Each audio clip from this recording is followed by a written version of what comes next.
Hello everyone, welcome back to my YouTube channel. आज हम करेंगे क्लास 11th की अकाउंटेंसी का चैप्टर नंबर 11 जिसका नाम है books of original entry cash book का लेक्चर नंबर 2। इससे पहले लेक्चर नंबर 1 में करा चुका हूं जिसमें हमने समझा था कि कैश बुक क्या होती है, कैश बुक का मीनिंग क्या होता है और कैश बुक में हम कौन सी ट्रांजेक्शन को इंक्लूड करते हैं।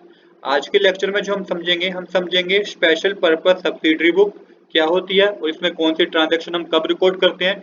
टाइप ऑफ कैश बुक समझेंगे कि कैश बुक कितने तरह की होती है, जिसमें हमें दो टाइप कैश बुक बता रखी है एडीके गोयल की बुक में, सिंगल कॉलम कैश बुक और डबल कॉलम कैश बुक। आज जो हम करेंगे हम सिंगल कॉलम कैश बुक के बारे में मैं आपको बताऊंगा, इसके बाद हम इसके प्रैक्टिकल क्वेश्चन करेंगे। चलिए बिना देरी के शुरू करते हैं अपना आज का लेक्चर। तो सबसे पहले ये वो सारी सब्सिडरी बुक्स हैं जिसके बारे में आपको पता होना चाहिए, क्योंकि अभी तो कैश बुक के चैप्टर में तो हम कैश बुक के बारे में पढ़ेंगे, बट इससे नेक्स्ट चैप्टर में हम ये परचेज बुक से सेल्स बुक, ये सारी बुक्स के बारे में जानेंगे और तब हमें पता होना चाहिए कि कौन सी ट्रांजैक्शन जो है किस बुक के अंडर में जाएगी। आज के इस लेक्चर को शुरू करने से पहले एक बार कल का लेक्चर नंबर 1 रिवाइज कर लेते हैं, जिसमें मैंने आपको मीनिंग ऑफ कैश बुक समझाया था। तो मीनिंग ऑफ कैश बुक क्या है? This book is use to record all the transaction related to cash receipt and cash payment. वही बात कि कैश बुक में आप वही सारी ट्रांजैक्शन रिकॉर्ड करेंगे जिसमें कैश या तो आपके पास आ रहा है या बिजनेस के पास से कैश जा रहा है। तो यही दो सिनेरियो लेके आप चलेंगे, या तो बिजनेस के पास कैश आया हो या बिजनेस के पास से कैश गया हो, वही उसी ट्रांजैक्शन को आप कैश बुक में रिकॉर्ड करेंगे। This book helps businessman to know the balance in hand and at bank at the point of time. Cash book का मोटिव क्या होता है? कैश बुक से क्या हेल्प मिलती है बिजनेसमैन को? पता चल जाता है बिजनेसमैन को कि उसके कैश इन हैंड में कितना बैलेंस है, उसके हाथ में उसके पास कितना बैलेंस है बिजनेस में, और कैश एट बैंक बैंक में भी कितना बैलेंस पड़ा है उसका। उसी ये मदद करता है कैश बुक बिजनेसमैन को ये इन्फॉर्मेशन प्रोवाइड करने में। It also provide information about the daily receipt, payment and closing cash balance at the end of each day। और कैश बुक की मदद से ना, कैश बुक की हेल्प से इजीली पता चल जाता है कि दिन में कितना पैसा बिजनेस के पास आया है, कितना पैसा बिजनेस के पास गया है, और the end of the day कितना बैलेंस है बिजनेस के पास। इस तरह की इन्फॉर्मेशन भी कैश बुक से पता चल जाती है। कैश बुक हम तब बनाते हैं जब बिजनेस में ट्रांजेक्शन ना बहुत ज्यादा होने लग जाती है, बहुत लार्ज बिजनेस हो जाता है, तब हम कैश बुक का यूज करते हैं। चलिए अब शुरू करते हैं अपनी स्पेशल पर्पस बुक्स और सब्सिडरी बुक्स के बारे में। तो सबसे पहले आता है कैश बुक, जो हमारा चैप्टर ही है जिससे हम कर भी रहे हैं। This book is used for recording all transaction related to cash receipt and cash payment. All banking transaction relating to receipt and payment are also recorded in this book. वही बात है कि जो भी कैश रिसिप्ट की बात होगी या कैश पेमेंट की बात होगी वही आप कैश बुक में रिकॉर्ड करेंगे।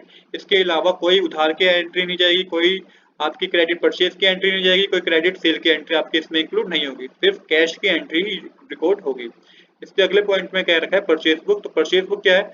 This book is use for recording all transaction related to credit purchase of goods. अगर बिजनेस ने कुछ गुड्स परचेज किए गए हो, वो भी उधार पे परचेज किए गए हो, तो आप उस सारी ट्रांजैक्शन को परचेज बुक में डालेंगे, जो कि हमारा नेक्स्ट चैप्टर होगा। पर अभी के लिए आप समझिए कि परचेज बुक में हम कौन सी एंट्री मेंशन करेंगे। इसके बाद है sales book. This book is used for recording all transaction related to credit sales of goods.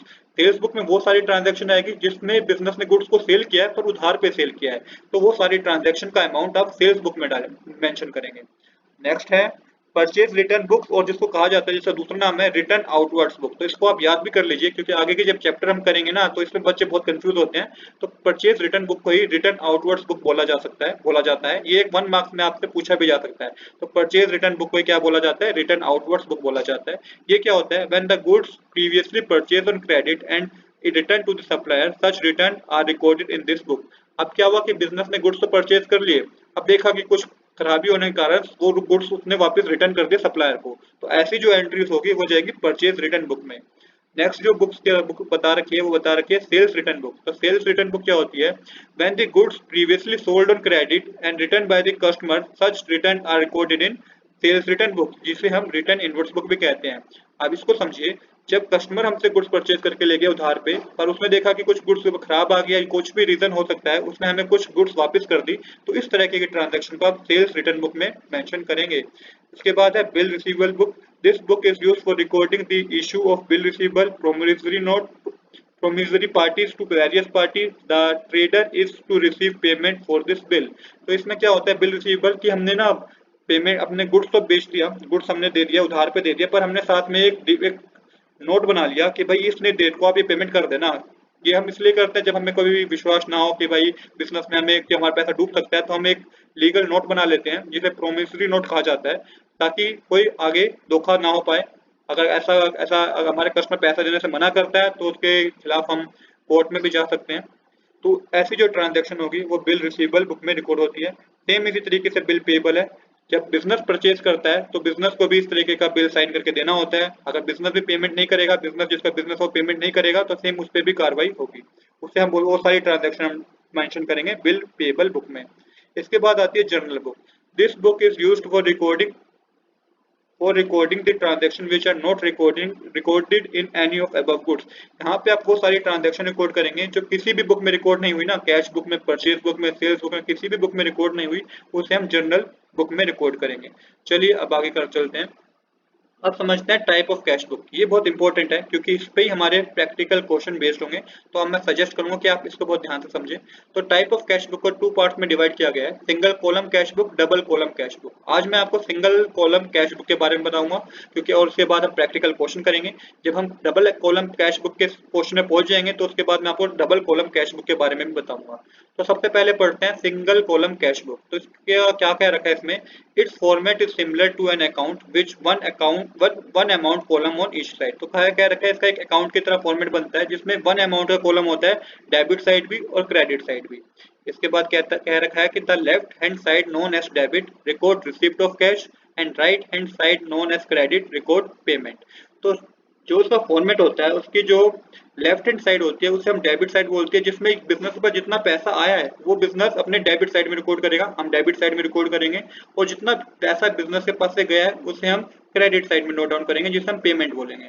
इसके अगर मैं फॉर्मेट की बात करूं तो इस तरीके का इसका फॉर्मेट होगा। आप जब इस तरीके का फॉर्मेट बनाएंगे तो सबसे पहले इसको टू पार्ट्स में आपको डिवाइड करना होगा। यहाँ पे आप लिखेंगे, पहले डेट लिखेंगे, फिर पर्टिकुलर्स, यहाँ पे जो आता है ये वाउचर नंबर आता है, यहाँ पे लेजर फोलियो आता है, इसके बाद अमाउंट, फिर आपको डेट लिखनी है, फिर same particulars, voucher number, ledger folio और फिर अमाउंट। तो यहाँ पे आपको दो बार आपको सेम डिटेल लिखनी है। जो हमारी राइट हैंड साइड होगी इसको हम बोलेंगे क्रेडिट साइड, और हमारी लेफ्ट हैंड साइड को बोलते हैं हम डेबिट साइड।